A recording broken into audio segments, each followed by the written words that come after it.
right hand. Do you swear or affirm the testimony you're about to give will be the truth, the whole truth, and nothing but the truth, so help you God? Yes, sir. Counsel. Good afternoon. Ms. Simpson, just say your name for the record, your relationship to any of the victims, and then you can go ahead and read your letter. Yes, ma'am. My name is Eileen Simpson, and I have been Madison's softball coach for the last 4 years.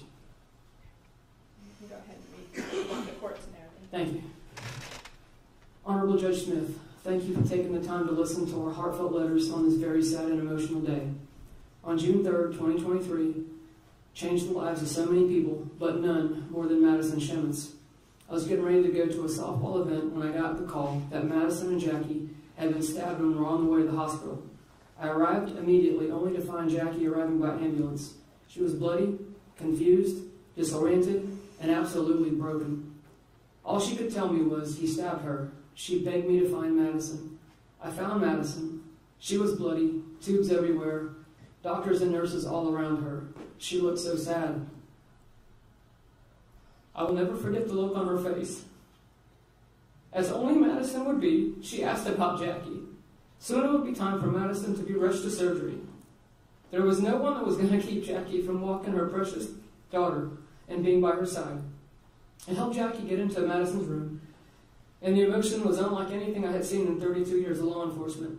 They were both scared, and Madison left for surgery, and Jackie had to leave to get medical attention. This day changed Madison's life forever. Madison was going to be a high school senior.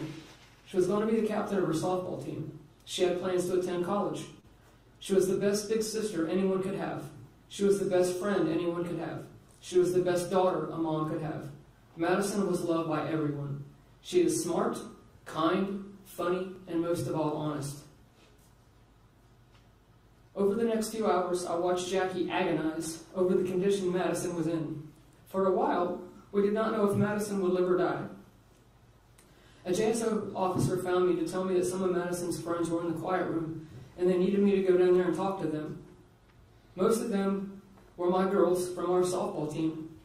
I'm used to pulling it together, but when I opened the door, the room was absolutely full of friends, teammates, and parents all crying and sobbing.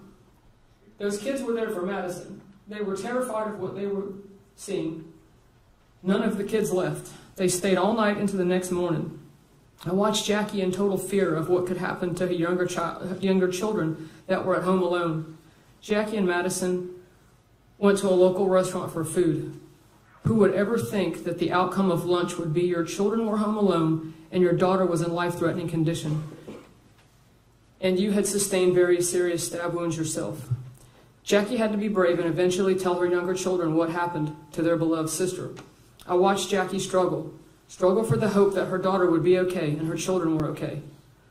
Over the next hours, Madison went into surgery multiple times. Each time she came into a room, as only Madison would do, she asked about her mom. Madison is a selfless human being that did not deserve this. I listened to neurology doctors provide details that no mother should ever have to hear. The number of stab wounds, the holes in her spinal cord, her lungs. As if one stab wound wasn't enough, she was attacked from behind by a coward over and over again because he couldn't make her his girlfriend. Over the days, weeks, and months, Madison has done only what Madison could do. She fought back with a vengeance. She laid in a bed until she was strong enough to start therapy. The girl with the severed spinal cord walked. She walked and hit a softball again at her senior night at our PB Sharks game. She walked for graduation. She walked at every game as an inspiration to everyone. Madison has been a fighter her entire life. She does not know a stranger. She finds the good in everyone. She listens. She would do anything for anyone. As much as she has been able to recover, she still has limitations. She can't run. She has to be in her chair a lot. She doesn't just get to take a shower, go to the mall, do her crazy TikTok dances without limitations. As much as she has accomplished with her recovery, her One Love cause, or speeches to many different groups, she's limited. Limited by the selfless acts of her attacker. The emotional impact this has had on Jackie and her family is unspeakable. As a parent, all you want to do is protect your children. When Madison first went back to high school, Jackie sat outside waiting on her because of the fear she had, afraid that her attacker would be released and come after Madison again. In life, there are holidays like Christmas, Thanksgiving, birthdays. And for Madison and her family, there is June 3rd every year. This selfish human being and his selfish acts will be their holiday forever. They do not get to forget the day they went for food and left in a helicopter. I know Madison, and she will take this in stride, and somehow, as only Madison would do, she will find the best in this. This does not excuse it, lessen the damage, the lingering health issues, and the anticipation when the month of June rolls around every year. This bright star of a young woman did not deserve this. Madison is an amazing fighter that does not need to worry her entire life about what if he gets out. She deserves to be able to close the book on this nightmare and continue to grow from her wheelchair. She has and continues to have limitations and does not deserve the fear that this could happen again. So if Spencer wanted to make her suffer, he did just the opposite. Madison attended her senior year of high school.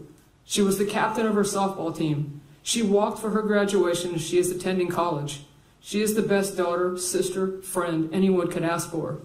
Despite his actions, this courageous young girl will make this limitation somehow positive. Thank you.